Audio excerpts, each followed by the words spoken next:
ನಮಸ್ತೆ ಸ್ನೇಹಿತರೆ, ನೋಡಿ ಈ ಥರ ಒಂದು ಮೀನು ಸಾರು, ಗಾಂಡ್ಲೆ ಮೀನು ಅಂತ ಹೇಳೋದು ನಾವು. ಇದು ಎಷ್ಟು ಚೆನ್ನಾಗಿದೆ ನೋಡಿ, ಅಂದರೆ ಆ ಕಡೆ ಈ ಕಡೆ ಏನಾಗಲಿಲ್ಲ, ಹೋಳೆಲ್ಲ ಹಾಗೆ ಎಷ್ಟು ಚೆನ್ನಾಗಿದೆ ನೋಡಿ. ಇದು ಹೇಗೆ ಮಾಡೋದು ಅಂತ ತೋರಿಸೋಣ ಅಂತ ಒಂದು ವಿಡಿಯೋ ಮಾಡಿದ್ದೀನಿ ನೋಡಿ.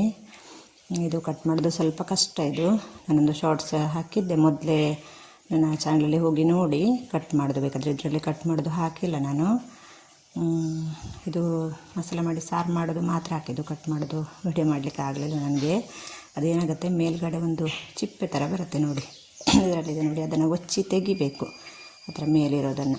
ಹಾಗಾಗಿ ಸ್ವಲ್ಪ ಕಷ್ಟ. ಮತ್ತು ಪೀಸ್ಗಳು ತುಂಬ ದೊಡ್ಡದು ಮಾಡಬಾರ್ದು.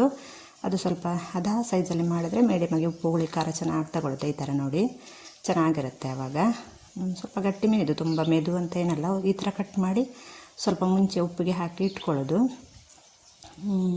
ಕಟ್ ಮಾಡೋಕೆ ಹೋಗುವಾಗ ಮಸಾಲೆ ಗ್ರೈಂಡ್ರಿಗೆ ಹಾಕಿ ಹೋದರೆ ನುಣ್ಣಾಗುತ್ತೆ ಅಷ್ಟೊತ್ತಿಗೆ. ನಾನು ಇದು ಫಸ್ಟು ಹಾಕಿದೆ ನಿಮಗೆ ಕಟ್ ಮಾಡಿದ್ದು, ನಾನು ಹಾಗೆ ಮಾಡೋದು ಯಾವಾಗಲೂ.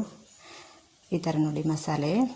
ಇದು ಸ್ವಲ್ಪ 2 kg ಮೀನಿಗೆ ನಾನು ತೋರಿಸ್ತಾ ಇರೋದು. ನೀವು ಕಮ್ಮಿ ತೊಗೊಂಡ್ರೆ ಕಮ್ಮಿ ಐಟಮ್, ಇದನ್ನೇ ಸ್ವಲ್ಪ ಕಮ್ಮಿ ಮಾಡಿಕೊಂಡ್ರೆ ಆಯಿತು. ಒಂದು ಚಮಚ ಕಾಳು ಮೆಣಸು, ಅರಿಶಿನ, ಮೆಣಸು ಒಂದು 25-30 ಹಾಕಿದ್ದೆ ನೋಡಿ. ಅಂದರೆ ನಾನು 2 kgಗೆ ಮಾಡ್ತಿರೋದಲ್ವ, ಹಾಗಾಗಿ. ಬೆಳ್ಳುಳ್ಳಿ ಇದೊಂದು 2 ಚಮಚ, ಕೊತ್ತಂಬರಿ ಒಂದು ಅರ್ಧ ಚಮಚ, ಸ್ವಲ್ಪ ಜಾಸ್ತಿ ಜೀರಿಗೆ, ಒಂದು ಸ್ವಲ್ಪ ಮೆಂತ್ಯ ಕಾಳು ಸ್ವಲ್ಪ ಸಾಕು.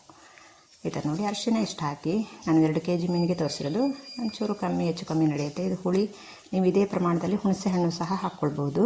ಇದು ನಾವು ಇಲ್ಲಿ ವಾಟೆ ಹುಳಿ ಉಪಯೋಗಿಸ್ತೀವಿ. ಇಷ್ಟು ಹಾಕಿದ್ದೀನಿ. ಇದಕ್ಕೆ ಸ್ವಲ್ಪ ಬೇರೆ ಮೀನಿಗಿಂತ ಸ್ವಲ್ಪ ಹುಳಿ ಜಾಸ್ತಿ ತಗೊಳುತ್ತೆ ಇದು. ಕಾಯಿ ಇಷ್ಟು ಹಾಕಿದ್ದೀನಿ ನೋಡಿ, 1 ಕಾಯಿ ಆಗೋಷ್ಟು ಹಾಕಿದ್ದೀನಿ ನಾನು. ನೀವು 1 kg ಮೀನು ಹಾಕ್ತೀರ ಅಂದರೆ ಒಂದು ಅರ್ಧ ಕಾಯಿ ಹಾಕಿ ಸಾಕು. 1 ಕಡಿ ಕಾಯಿ ಹಾಕಿ, ಕಡಿ ಅಂತ ಹೇಳೋದು ನಮ್ಮಲ್ಲಿ, ಆ ಥರ ಹಾಕಿ.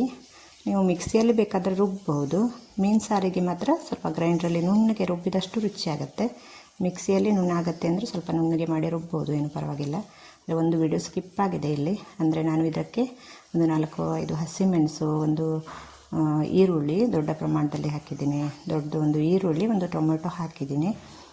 ಇವಾಗ ಬೇಯಿಸೋಕ್ಕಿಡುವಾಗಲೇ ಅದು ಚೂರು ಸ್ಕಿಪ್ ಆಗಿದೆ ವಿಡಿಯೋ.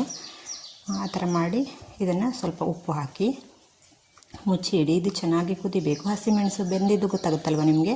ಹಸಿಮೆಣಸು ಬೆಂದವಾಗ ಈರುಳ್ಳಿ ಟೊಮೆಟೊ ಎಲ್ಲ ಬೆಂದಿರುತ್ತೆ. ಆವಾಗ ಅದಕ್ಕೆ ಮೀನು ಹಾಕಬೇಕು. ಅಂದರೆ ಫಸ್ಟೇ ಹಾಕಿದರೆ ನೀವು ಮೀನೆಲ್ಲ ಪೀಸಾಗಿ ಹೋಗುತ್ತೆ. ಇವಾಗ ಹಾಗೆ ಇರಬೇಕು. ಮೀನು ಪಟ್ಟಂತ ಬೇಯುತ್ತೆ. ಮೀನು ಬೇಯೋದು ತುಂಬ ಹೊತ್ತೇನಾಗೋದಿಲ್ಲ. ಈ ಮೀನೆಲ್ಲ ಬೇಗ ಬೇಯುತ್ತದೆ.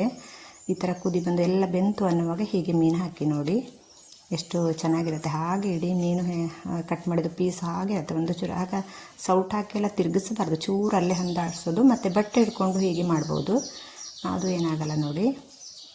ಈ ಥರ ಇದು ಸ್ವಲ್ಪ ಕುದಿತಾ ಇರುವಾಗ ತೋರಿಸ್ತಾ ಇರೋದು ನಾನು. ಇಷ್ಟು ಸರಿಯಾಗಿ ಚೆನ್ನಾಗಿ ಕುದೀತು ಅಂದರೆ ಒಂದು ಮೀನು ಹಾಕಿ ಒಂದು 5-10 ನಿಮಿಷ ಗುಜ ಸರಿ ಕುದಿಬೇಕು.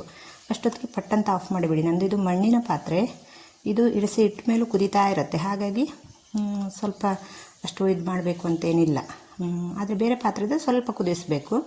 ಇದು ನೋಡಿ, ಇದು ನಾನು ಆಮೇಲೆ ಇಳಿಸಿದ ಮೇಲೆ ತೋರಿಸ್ತಾ ಇರೋದು. ಎಷ್ಟು ಚೆನ್ನಾಗಿದೆ ನೋಡಿ. ಮೀನೆಲ್ಲ ಹಾಗೆ ಇದೆ ನೋಡಿ, ಪೀಸ್ ಹಾಗೆ ಇರುತ್ತೆ, ಚೆನ್ನಾಗಿರುತ್ತೆ. ಈ ಥರ ಸ್ವಲ್ಪ ತೆಳ್ಳಗೆ ಇರುವಾಗ ಹೀಗೆ ಮಾಡಿ ಇಳಿಸಿದರೆ ಆಮೇಲೆ ಸ್ವಲ್ಪ ದಪ್ಪ ಬರುತ್ತೆ. 1-2 ಗಂಟೆ ಬಿಟ್ಟು ಚೆನ್ನಾಗಾಗುತ್ತೆ. ಧನ್ಯವಾದಗಳು ಇಷ್ಟೊತ್ತು ವಿಡಿಯೋ ನೋಡೋದಕ್ಕೆ. ಇಷ್ಟ ಆದರೆ ಒಂದು ಲೈಕ್ ಮಾಡಿ ಸ್ನೇಹಿತರೆ. ಸಬ್ಸ್ಕ್ರೈಬ್ ಮಾಡ್ಕೊಳ್ಳದೆ ನೋಡ್ತಾ ಇದ್ದರೆ ನನ್ನ ಚಾನಲ್ನ ಸಬ್ಸ್ಕ್ರೈಬ್ ಮಾಡ್ಕೊಂಡು ನೋಡಿ, ಲೈಕ್ ಮಾಡಿ, ಶೇರ್ ಮಾಡಿ. Thank you.